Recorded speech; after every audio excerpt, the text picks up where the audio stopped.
Jadi kita akan membahas tentang untuk hari ini kita akan membahas tentang bab 5 ya, tentang wilayah negara. Ini sebenarnya gampang ya, cuman materi gampang sebenarnya, cuman bab singkat, jadi tidak banyak sebenarnya yang perlu kita bahas di sini. Wilayah negara mungkin kalian sudah pernah dengar juga kan, pernah dibahas, mungkin disinggung di ilmu negara ya, di matkul ilmu negara, bahwa dalam satu negara dia itu punya 3 unsur, yaitu ketika satu negara berdiri dia harus memenuhi 3 unsur katanya.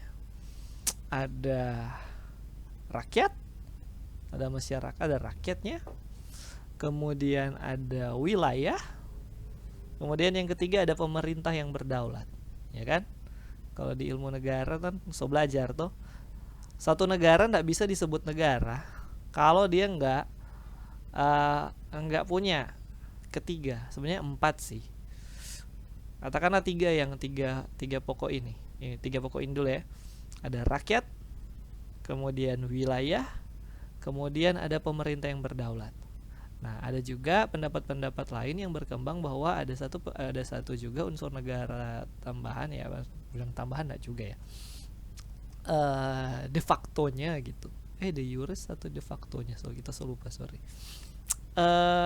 Pengakuan dari negara lain. Jadi satu negara baru bisa dikatakan sebagai negara ketika dia punya rakyat, dia ada wilayah, ada pemerintah, dan ada pengakuan negara lain. Nah, jadi makanya kenapa nih wilayah itu penting. Jadi suatu pemerintahan dia harus mempunyai suatu wilayah, jadi harus ada wilayah teritori, oke? Wilayah teritori tertentu, wilayah negara gitu yang dikuasai, yang pemerintahannya berdaulat di situ, gitu. Gimana istilahnya berdaulat? Menguasai lah di situ. Jadi dia berdaulat di wilayah itu. Besaran wilayah seberapa besar, yang paling besar, yang paling kecil seberapa kecil. Negara paling kecil di dunia ada apa? Negara paling kecil di dunia? Vatikan? Negara Vatikan. Vatikan ya. Dia cuman berapa hektar kalau enggak salah, dia punya luas cuman 20 hektar atau berapa? Search Google dulu. Jangan salah tuh. Smallest country in the world, Vatikan City. Oh iya betul, Vatikan City itu negara di dalam kota gitu. Jadi di dalam kota Roma ada satu negara, nama negara Vatikan. Itu Vatikan itu dia lebih ke apa ya, itu kan yang kalau yang agama Katolik itu kan kayak dia punya pusat apa ya, pusat gereja ya. Tapi ini statusnya itu negara. Tapi kalau nanti mungkin sekarang kan sudah belajar hukum internasional juga tuh. Hukum internasional itu kan ada subjek hukum internasional, ada negara, apa subjek hukum internasional, ada negara, ada organisasi internasional, kemudian ada ICRC, International Committee of the Red Cross, Palang Merah Internasional. Kemudian ada Tahta Suci atau Vatikan ya toh. Kemudian ada Belligerent. Ada apa tuh Belligerent? Pemberontak. Ya toh. Jadi Belligerent. Kemudian ada yang kita karena agak campur ini, jangan ada yang kita lupa. Kemudian ada individu, dan terakhir di hukum internasional juga masuk, mulai dianggap sebagai suatu subjek hukum internasional juga perusahaan-perusahaan multinasional. Jadi perusahaan-perusahaan yang DP, yang kayak perusahaan yang ada cabang-cabang sudah besar sekali, ada cabang-cabang di negara lain, itu juga mulai dianggap sebagai subjek hukum internasional. Kita sampai di situ ya, bercerita Vatikan soalnya kan, Tahta Suci tadi Vatikan. DP luas cuman 0,2 square miles. itu cuman kalau di sini mungkin satu kecamatan lah DP luas ini negara ini satu negara itu dia punya luas itu cuma satu kecamatan. Jadi mungkin siapa tahu ngoni bisa menguasai satu kecamatan, mungkin ngoni boleh didirikan negara. Oke. Toh siapa tahu misalnya di sini apa bikin negara Tuminting Empire misalnya tuh. Di Indonesia kan akhir-akhir ini waktu lalu top bikin negara tuh ada Sunda Empire gitu. Luar biasa. Oke. Lanjut ya. Jadi wilayah. Jadi intinya sebenarnya tidak perlu mungkin ya tidak dibatasi juga seberapa besar wilayah, mungkin apakah mesti satu pulau satu negara per wilayah. Bahkan Vatikan City yang Vatikan aja yang luasnya cuma 0,2 square miles sih, cuma satu kecamatan lah DP, cuman berapa 20-30 hektar lah, cuman satu kecamatan itu boleh dianggap sebagai wilayah negara gitu. Yang penting pemerintahnya itu berdaulat, itu sih salah satu. Pemerintah itu bisa memaintain kekuasaan untuk wilayah tersebut. Nah, karena ini konteksnya hukum tata negara yang notabene hukum tata negara Indonesia. Jadi untuk di bab ini kita akan membahas untuk wilayah negara Indonesia. Wilayah negara Indonesia, lihat di Undang-Undang Dasar dulu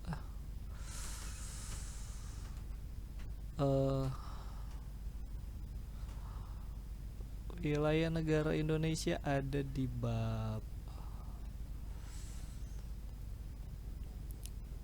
ini scroll lama ini,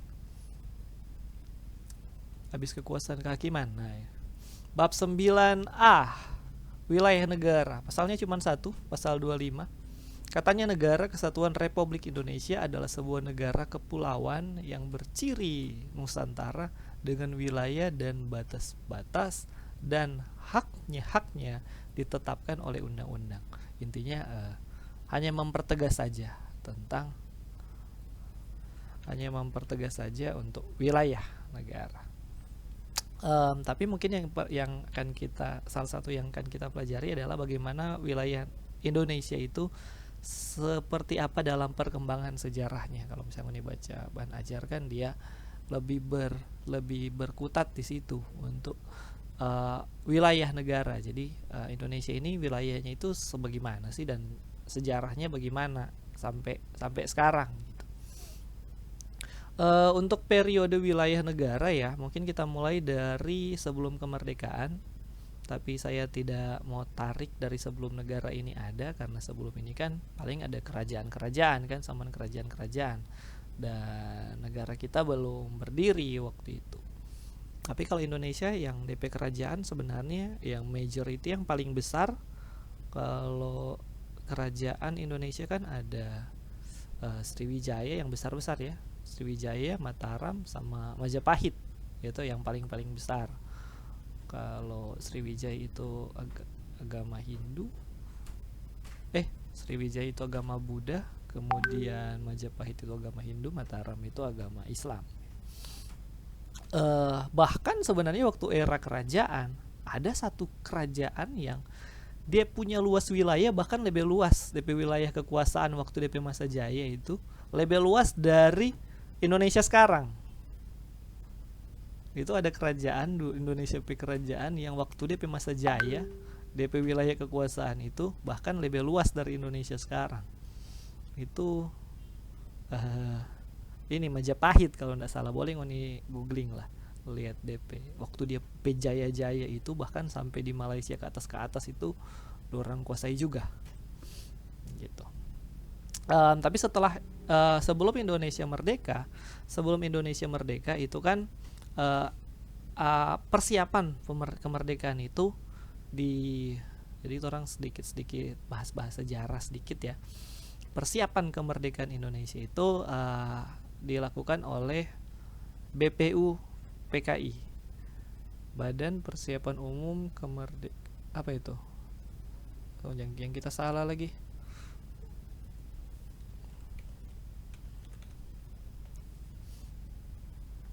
Badan Penyelidik Usaha-Usaha Persiapan Kemerdekaan Indonesia. Jadi itu karena kita kok biasa cuma hafal dia cuma singkatan. Jadi sorry. BPUPKI. Jadi sebelum ada sebenarnya sebelum 1945 sebelum diproklamasi itu Indonesia kan itu ada persiapan DP kemerdekaan ya cuma asal ting begitu cuma rengas dengklok lalu selesai. Tapi sebelum proklamasi itu sebenarnya kemerdekaan Indonesia itu sebenarnya udah dipersiapkan. Jadi ada yang namanya BPUPKI, ada yang namanya PPKI kan waktu itu. Nah, cuman ya waktu persiapan kemerdekaan itu kan sekalian waktu itu zaman 1942 itu kan masih dari 1942 itu Indonesia masih udah masuk di jajahan Jepang waktu itu. Karena setelah pemerintah Hindia Belanda kalah dengan Jepang, kemudian mulai tahun 42 Jepang itu menjajah Indonesia selama 3 tahun, yaitu dari 42 sampai 45. Dan sebenarnya salah satu yang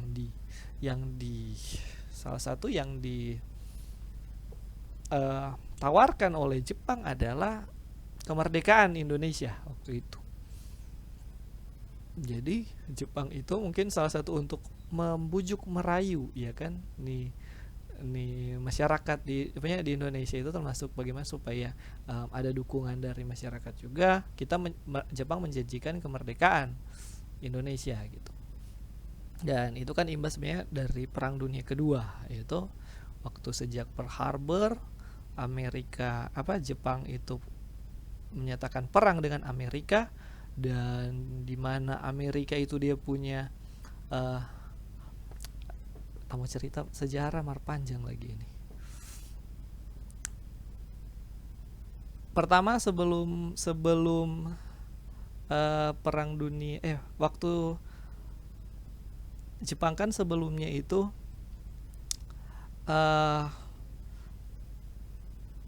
kekurangan bahan bakar. Dia kan mau perang. Dorang itu mau perang, tapi dorangnya ndak punya natural resources. Kalau ngoni lihat di Jepang itu negara yang DP tanah itu ndak kaya. Dorang ndak ada natural resources. Dan waktu dorang mau perang, mereka itu waktu Perang Dunia Kedua, sebelum Perang Dunia Kedua tahun 1930-an, 36 atau 39 kita lupa, mereka udah menjajah Cina waktu itu karena untuk resourcesnya, batu baranya gitu.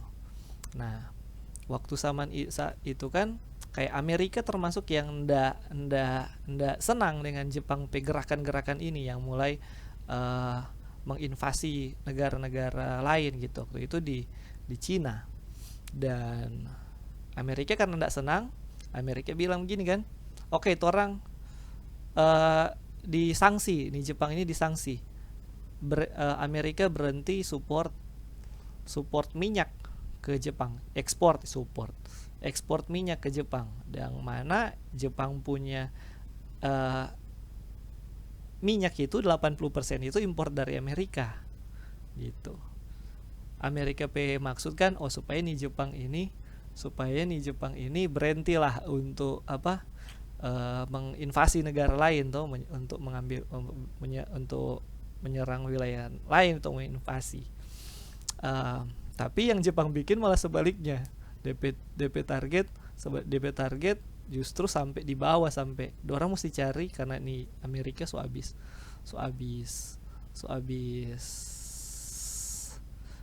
orang nggak bisa impor minyak dari Amerika, sedangkan orang perlu mau perang, di antara dua DP jalan. Oke, orang ikut orang mau atau orang mau cari sumber minyak lain. Nah, salah satu dompet target utama sebenarnya itu di bagian wilayah Hindia Belanda ini, yang Indonesia itu waktu itu, yang termasuk dorang tanpa sumber ambeakang dorang bahan bakar gitu, minyak lah waktu itu.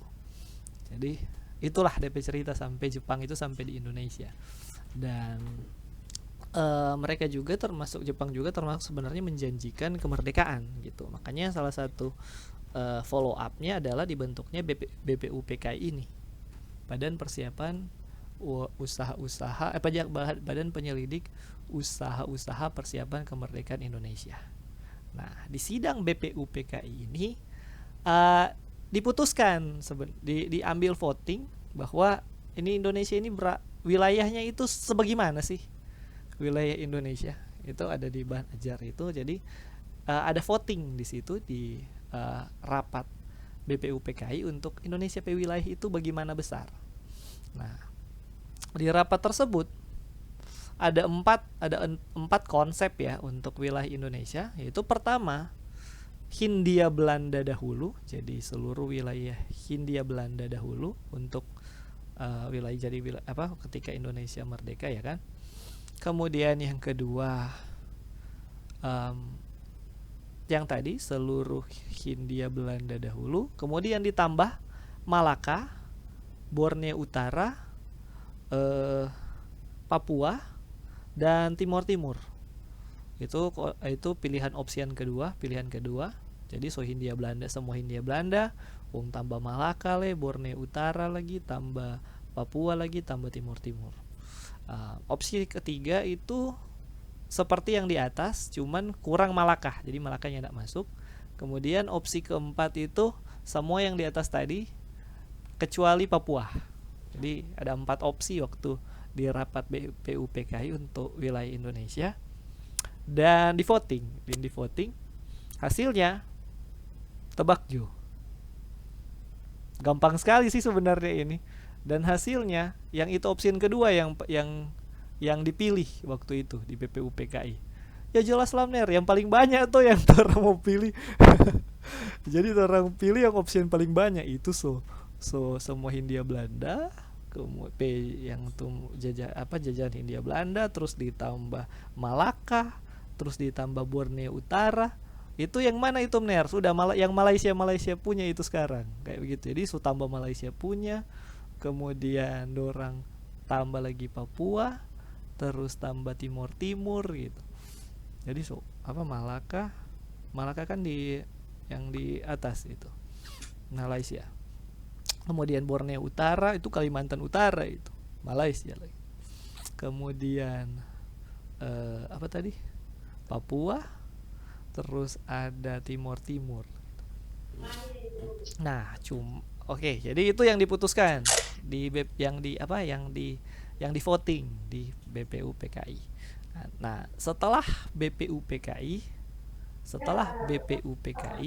kemudian ada kayak dibikin lagi yang lanjutannya, yang kayak yang udah lebih siap Panitia Persiapan Kemerdekaan Indonesia PPKI. Kalau yang ingat itu kan ada namanya PPKI. Rahmatnya lupa si mute. Kadang-kadang ini ada iklan mute ini. Kalau nih sampai tak salah mute. Nah, itu kadang-kadang suka rame. Ada kadang-kadang kan ada yang lupa mute. Nah, jadi ada iklan lucu kadang-kadang. Cuman ini yang tidak terlalu lucu. Oke. Jadi abis itu kan ada PPKI. Nah, yang diputuskan di PPKI terakhir adalah wilayah Indonesia adalah yang pertama Hindia Belanda dahulu. Jadi yang diputuskan di PPKI itu Hindia Belanda yang setelah BPUPKI, kemudian ketika sudah PPKI itu yang untuk Panitia Persiapan Kemerdekaan Indonesia, yang disepakati adalah yang pertama tadi Hindia Belanda dahulu. Saya tidak tahu detail kenapa yang diputuskan di PPKI seperti itu. Saya tidak tahu detail, tapi kalau mau dipikir-pikir sepertinya pertama waktu itu kan panitianya juga ada dari Jepang juga gitu. Jadi mungkin ini Sultan Seraka ini mau ambil semua kayak begitu. Ya inilah yang Hindia Belanda dulu yang Hindia Belanda dulu lah mau nipunya kayak gitu. Ini Indonesia tuh. Mungkin kita kan enggak tahu, bukan kita yang bersidang waktu itu. Dorang-dorang tuh. Jadi mungkin karena Jepang juga di situ satu. Ya mungkin ada pihak Jepang juga yang di situ. Jadi kayak satu mungkin karena terlalu besar ngoni ada klaim mungkin ya. Kedua, yang di yang di yang di yang disepakati di konsep BPU PKI pertama juga itu mungkin agak sulit karena pertama untuk wilayah Malaka dan Borneo Utara itu sebenarnya kan waktu itu bukan daerah jajahan Belanda tapi daerah Inggris waktu itu ya kan, yang Malaysia dan apa kan itu daerah jajahan Inggris, jadi bukan Hindia Belanda, bukan Belanda gitu. Kedua, untuk wilayah Timur misalnya itu kan wilayah jajahannya Portugis gitu, jadi agak susah untuk di matchkan bisa dikatakan mungkin begitu. Jadi di apa ketika PPKI, putusan PPKI bahwa wilayah negara Indonesia itu adalah Hindia Belanda dahulu gitu. Kalau sekarang itu bagaimana DP wilayah itu, katakanlah Indonesia sekarang minus Papua. Nah itu yang wilayah Indonesia untuk pertama kali gitu. Jadi ex Hindia Belanda dahulu. Tapi Papua waktu itu sebenarnya udah termasuk diklaim juga Papua, tetapi waktu itu kan Belanda tidak menyerahkan, tidak mau menyerahkan Papua waktu itu. Jadi kalau tanya apa kita ya wilayah Hindia Belanda dahulu, tapi belum termasuk Papua. Nah, Papua nanti bergabung, nanti masuk di wilayah Indonesia itu nanti setelah tahun 1963. Jadi setelah tahun 1963 baru Papua secara resmi itu bergabung ke wilayah Indonesia. Ini cerita sejarah lagi. Intinya waktu itu Belanda orang dari terlalu jauh ya, dari 1945 langsung ke 63. Mungkin mundur sedikit sebelum ke sana, tahun 1945 setelah Indonesia merdeka. Mungkin tantangan terberat Indonesia kan sebenarnya waktu itu adalah mempertahankan kemerdekaan. Jadi abis torang deklarasi kemerdekaan, habis itu tantangan berikutnya adalah bagaimana mempertahankan kemerdekaan. Karena setelah Perang Dunia Kedua selesai itu tahun 45, jadi kan Indonesia kan merdeka tanggal 17 Agustus kan. Itu pas, memang timingnya memang pas setelah selesai setelah selesai Perang Dunia Kedua. Kan tahun 45 itu di awal tahun kan Jerman kalah di bulan bulan Maret mungkin. Kemudian terakhir Hiroshima Nagasaki itu Agustus tanggal 12 tanggal 13 kalau enggak salah, nanti lihat ulang. Itu sekitar situ. Jadi hanya beberapa hari setelah Jepang menyerah, Indonesia itu menyatakan kemerdekaan. Itu kalau ngoni baca sejarah itu kan ada peristiwa Rengas Dengklok lah, apa lain-lain. Kemudian didesak Soekarno dan Hatta untuk cepat-cepat memproklamasikan kemerdekaan karena takutnya itu nanti ada sekutu karena menang, orang mau bajajah ulang lagi. Dan pas ada kekosongan kekuasaan waktu itu, ya udah orang cepat-cepat juga menyatakan kemerdekaan. Nah, tapi sebenarnya terbukti juga setelah Indonesia menyatakan kemerdekaan, habis itu kan Belanda coba masuk lagi, bahkan sampai Inggris juga kalau ngoni. Ya toh, yang kalau Surabaya itu kan 19 yang Hari Pahlawan tanggal berapa? Tanggal 10 November. Itu kan Hari Pahlawan itu, jadi Hari Pahlawan itu gara-gara kan peristiwa di Surabaya. Itu bukan Belanda tapi Inggris yang menyerang Surabaya waktu itu. Ada DP, kalau tamu cerita panjang lagi ya, pokoknya itulah DP inti. Setelah tahun 45 Indonesia lebih struggle ke mempertahankan kemerdekaan sebenarnya. Bahkan ada perjanjian-perjanjian yang ada perjanjian Linggarjati, ada perjanjian Meja Bundar, dan sebagainya. Intinya setelah Indonesia merdeka, mempertahankan kemerdekaan adalah mungkin ya prioritas utama. Dan setelah itu tahun 61, wilayah Indonesia yang waktu itu belum dilepas oleh Belanda adalah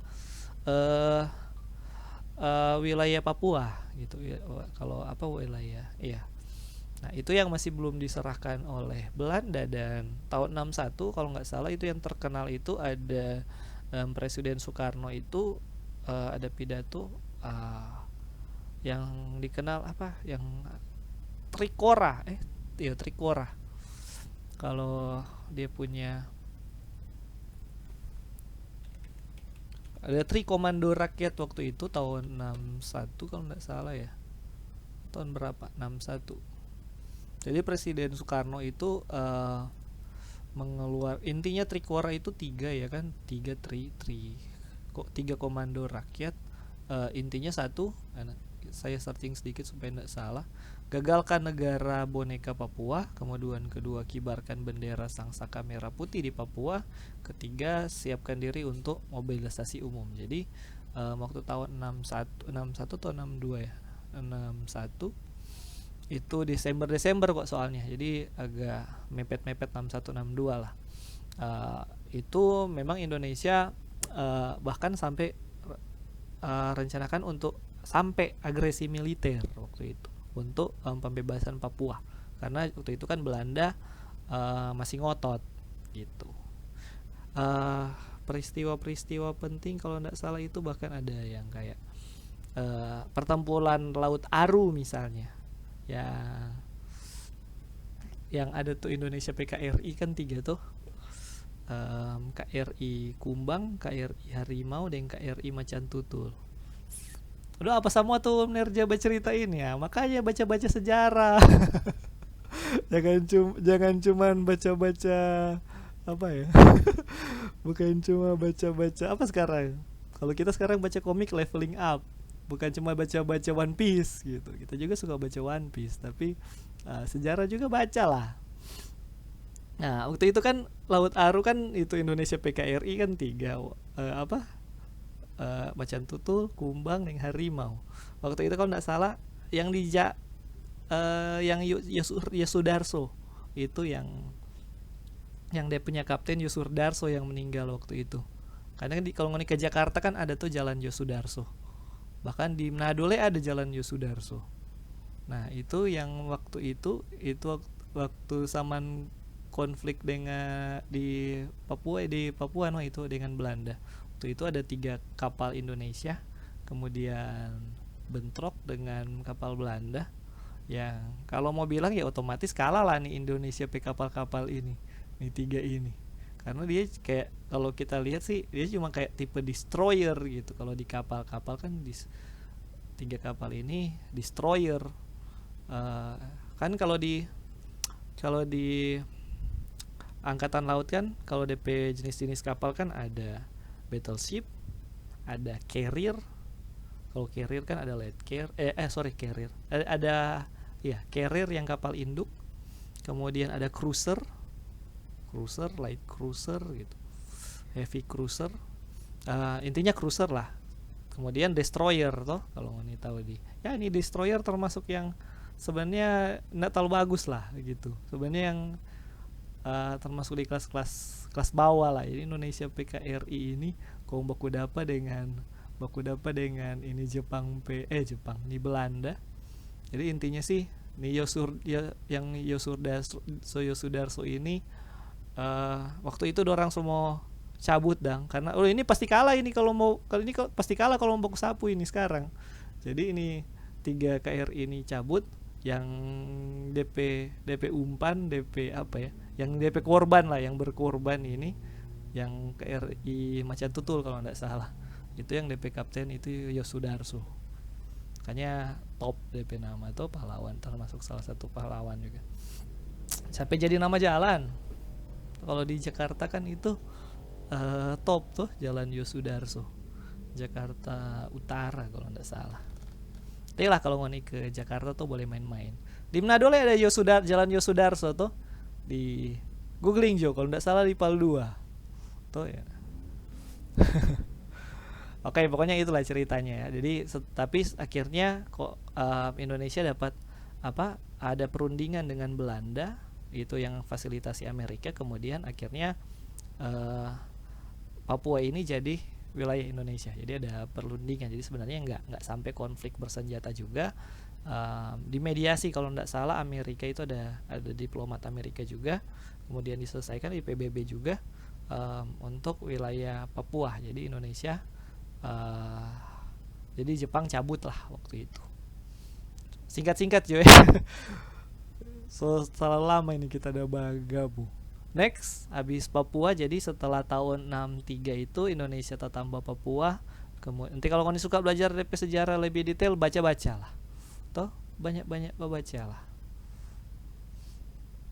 Jangan cuma baca leveling up. Oke. Habis itu Timur.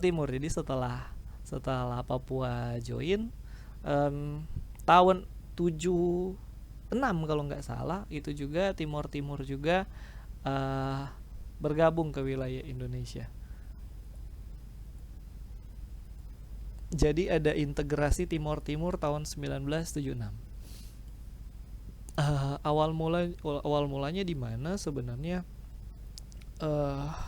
runtuhnya kekuasaan Portugis itu di tahun 1974. Jadi itu kan sebelumnya Timur itu wilayah jajahannya Portugis, dan kemudian singkat juga ya supaya tidak terlalu lama, dan kemudian dia punya pemerintahan di Portugal atau Portugis sih, itu kolaps lah intinya. Ada kita mau cari coba baca, ada kalau tidak salah ada revolusi apa itu yang terkenal itu,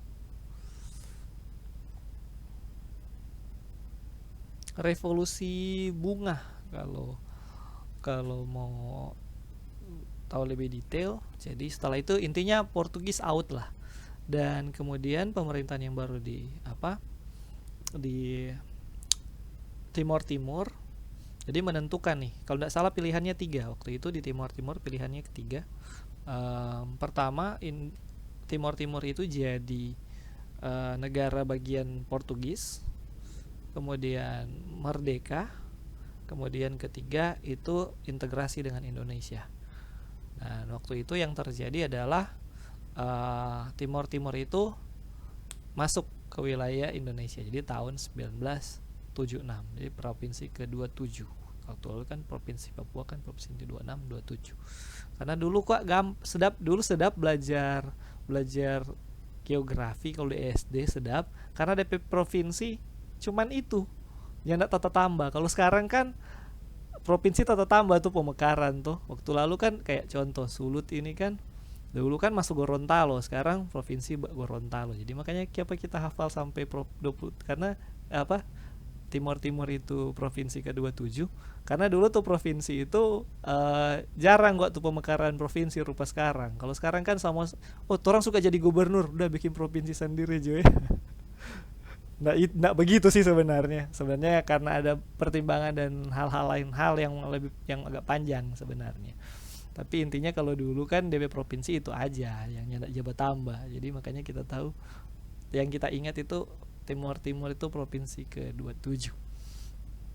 Jadi singkat jo ya. Jadi tahun 1976 Timur join.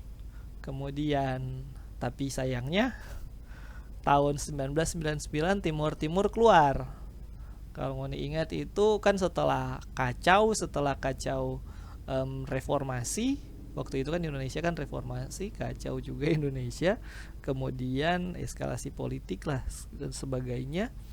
Kemudian tahun 99 kalau enggak salah itu sampai di Timur itu dibikin referendum. Waktu kan kita pernah bilang tuh apa tuh referendum. Jadi ketika masyarakat bisa mengambil keputusan politik dalam suatu negara, ditanya nih ke rakyat gitu. Apakah masih bergabung dengan Indonesia atau udah atau mau merdeka gitu waktu itu referendumnya kalau tidak salah seperti itu, dan yang dipilih adalah Timor Timur keluar dari wilayah Indonesia dan jadi negara Timor Leste sampai sekarang. Kalau ini dari negara Timor Leste.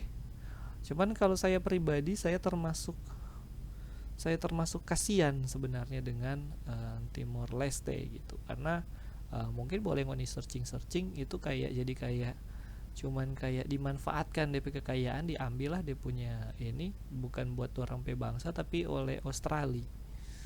Kalau ngoni baca-baca kita termasuk kasihan yang simpati juga sebenarnya dengan Timor Leste untuk sekarang, karena seperti kayak cuman dimanfaatkan Australia aja gitu.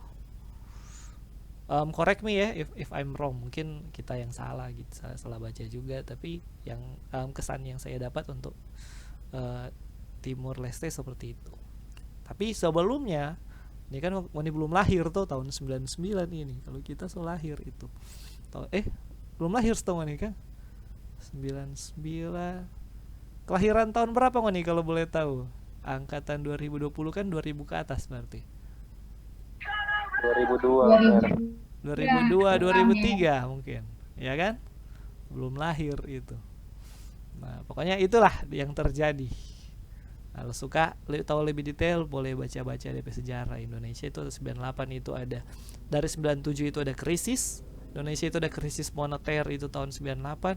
Ini kan generasi belum pernah rasa krisis. Itu 2008 kan DP krisis bukan di Indonesia, tapi mortgage di Amerika. Indonesia cuma kena DP dampak panik, tak kaget. Tapi krisisnya mungkin tidak kena di Indonesia. Tapi tahun 98 itu krisis itu di Indonesia. DP pusat itu salah satu termasuk yang kena banyak gitu.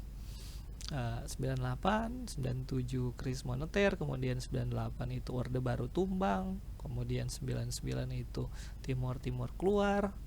Ada banyak yang terjadi itu di tahun 99 juga, itu Undang-Undang 45 di amandemen. Ada banyak hal yang menarik di negara ini terjadi di tahun 1997 sampai tahun 2000-an lah. Mungkin kalau Ngoni mau suka baca-baca, menarik juga yang terjadi di situ.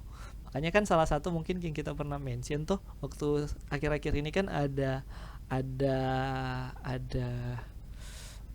ide katanya bahwa ada dimunculkan gagasan presiden 3 periode gitu. Ada beberapa orang yang menggagas itu bikin presiden 3 periode gitu. Nah, yang paling biasa kan waktu itu kan yang paling marah yang tidak setuju itu kan orang-orang yang tokoh-tokoh reformasi misalnya.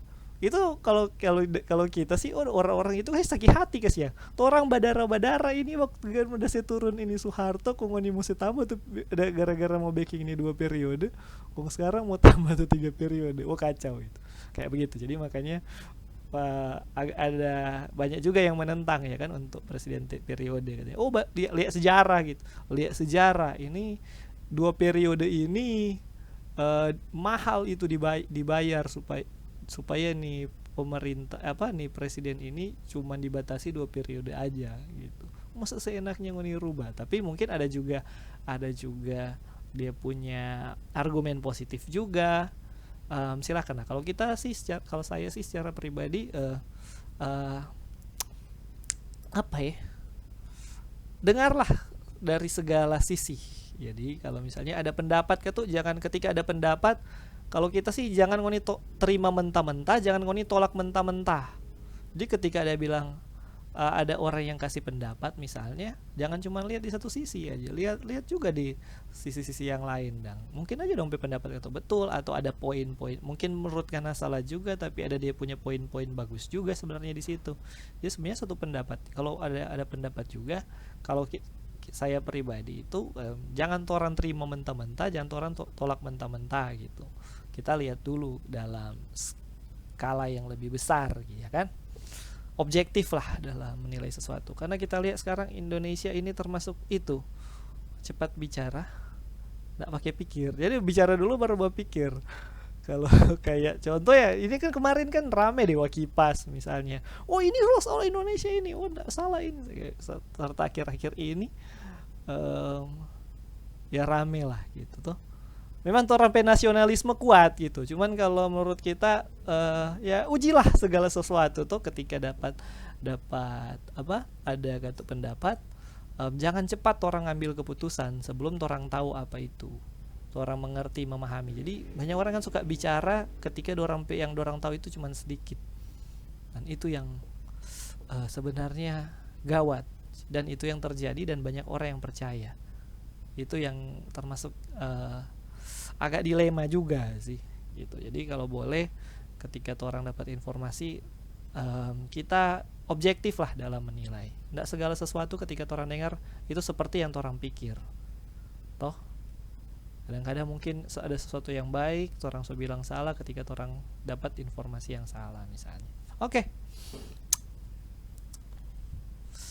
Jadi itu aja ya untuk wilayah negara. Jadi setelah terakhir Timur keluar dari wilayah negara Indonesia, jadilah wilayah tahun 99 wilayah Indonesia itu tidak bertambah, tidak berkurang. Jadi untuk saat ini Indonesia itu wilayahnya segitu. Kalau nggak salah ada juga sih persoalan, ada juga sih wilayah-wilayah terakhir yang kecil-kecil, yang kalau nggak salah waktu lalu juga ada kayak sengketa Sipadan dan Ligitan misalnya. Ada satu pulau, ada pulau Sipadan dan pulau Ligitan itu diklaim Malaysia misalnya. Itu ada perubahan wilayah. Kalau nggak salah itu yang menang itu Malaysia. Sayang sekali. Itu sebenarnya Indonesia punya hak. Indonesia itu bisa klaim tapi mungkin tidak dimanfaatkan dengan baik. Ada asas-asas hukum internasional di situ. Menarik juga kalau mau baca. Itu DP putusan, dia punya sengketa itu. Jadi tahun berapa ya sih pada Ligitan itu ada sengketa. Orang pulau itu diklaim Malaysia gitu. Boleh ngoni searching. Kalau sekarang mungkin untuk wilayah yang rame-rame ini South China Sea. Jadi Laut Cina Selatan itu yang lagi rame sekarang diklaim oleh Cina. Karena kan Cina Selatan. Tapi kalau ngoni lihat UNCLOS yang United Nations, Anda mungkin belajar hukum laut ya, United Nations Convention on the Law of the Sea, atau ngoni tarik di hukum internasional juga, sebenarnya DP klaim itu aneh juga Cina untuk mengklaim wilayah Laut Cina Selatan. Jadi makanya sekarang kan konflik dengan Filipina, yang negara-negara situlah yang dia punya wilayah itu ada dia punya Laut Cina Selatannya. Dan Indonesia sebenarnya kalau ngoni lihat di Indonesia ada juga sih sebenarnya yang ada dia punya wilayah yang masuk di Laut Cina Selatan, tapi cuma sedikit, ada kecil. Oh bolehlah lihat-lihat di peta. Tapi maksudnya sekarang itu yang lagi konflik untuk wilayah negara itu yang sama Cina itu seru juga. Soalnya Cina termasuk agak arogan juga, sampai bikin pulau pangkalan militer udah dibikin pulau, terus rame lah, panjang kalau mau baca cerita lagi ini. Pokoknya itu untuk update untuk sengketa wilayah ya, untuk wilayah akhir-akhir ini Laut Cina Selatan. Cuma Indonesia memang ada sih, mungkin ada wilayah Indonesia yang masuk di Laut Cina Selatan tapi kecil sekali. Itu yang paling ngotot itu yang Malaysia, Filipina, Thailand, itu yang ngotot sekali karena Cina klaim, soalnya Cina klaim bahkan terakhir. Tapi kita lihat juga ada sikap mungkin ya terakhir minggu lalu itu beritanya kalau nggak salah presiden Menhan kita, Menteri Pertahanan Prabowo, kemudian juga ada kayak ada dengan Jepang juga, sepertinya mendukung, sepertinya menolak juga untuk sikapnya, termasuk menolak untuk Laut Cina Selatan itu diklaim oleh Cina gitu. Kalau kita sih sependapat, cuman ya termasuk Cina termasuk ngotot dalam hal ini. Oke. Mungkin sampai di situ aja ya untuk wilayah. Ada yang mau tanya-tanya sampai di sini?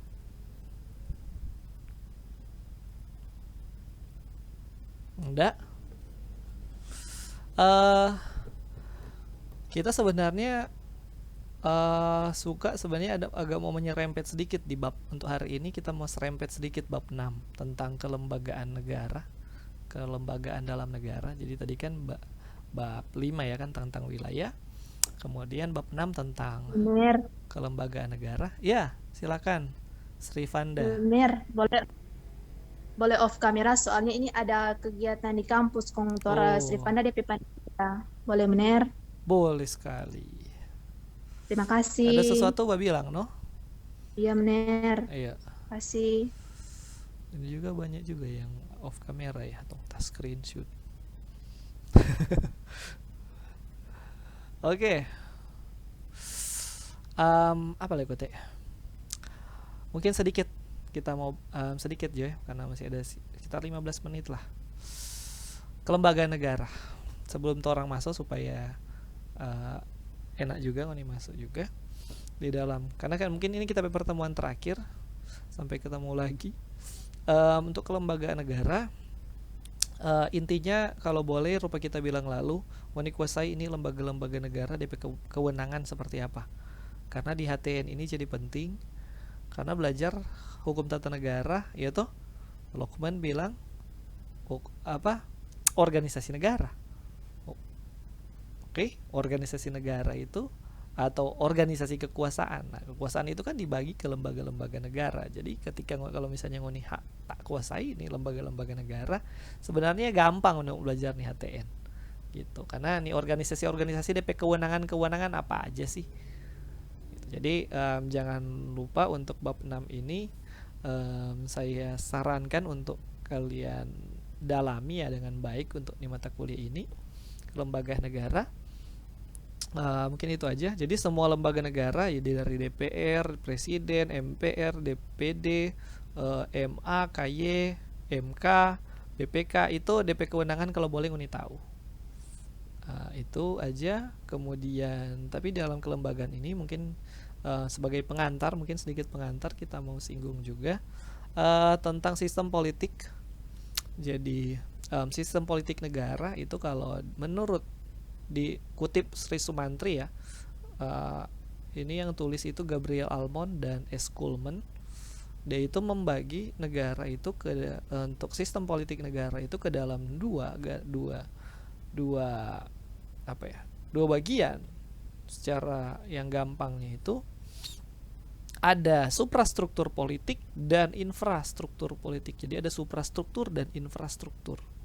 Suprastruktur dan infrastruktur. Itu katanya kalau suprastruktur itu the government political sphere. Jadi political sphere-nya government political sphere dan the socio political sphere untuk infrastruktur politik. Jadi suprastruktur politik itu bicara kehidupan politik di level atas, di level pemerintahan. Kemudian infrastruktur politik itu kehidupan politik di level bawah atau level apa ya, di masyarakat, di sosial, di level masyarakat.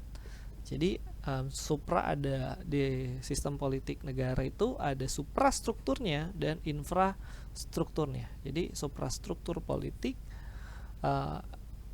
suprastruktur banyak dan infrastruktur politik. Jadi suprastruktur atas, infra di bawah. Nah, suprastruktur itu apa? Itu pemerintahan aja. Pada umumnya itu pemerintah secara umum. Nanti itu orang belajar di lembaga negara juga. Mungkin yang kita boleh korek sedikit adalah tentang infrastruktur politik. Jadi infrastruktur politik ini kalau tadi menurut yang dikutip Sri Sumantri, ya, dia pendapatnya Gabriel dan Kuhlman. Jadi katanya infrastruktur politik itu dari gampang sih sebenarnya ketika orang belajar sistem politik negara di tingkat bawah itu apa sih? Misalnya partai politik, mungkin yang orang gampang orang tahu kan, ada partai politik di situ, ada apa? Ada media di situ, ada tokoh politik di situ, ada kalau di apa ada kalau pendapat Kuhlman juga ada golongan kepentingan dan golongan penekan kalau di infra, yang di bagian infrastruktur. Intinya infrastruktur, suprastruktur dan infrastruktur politik itu saling berhubungan. Jadi infra dan supra itu saling berhubungan satu sama lain. Jadi biasanya kan kalau ketika kita bicara, contoh kita bicara pengisian jabatan misalnya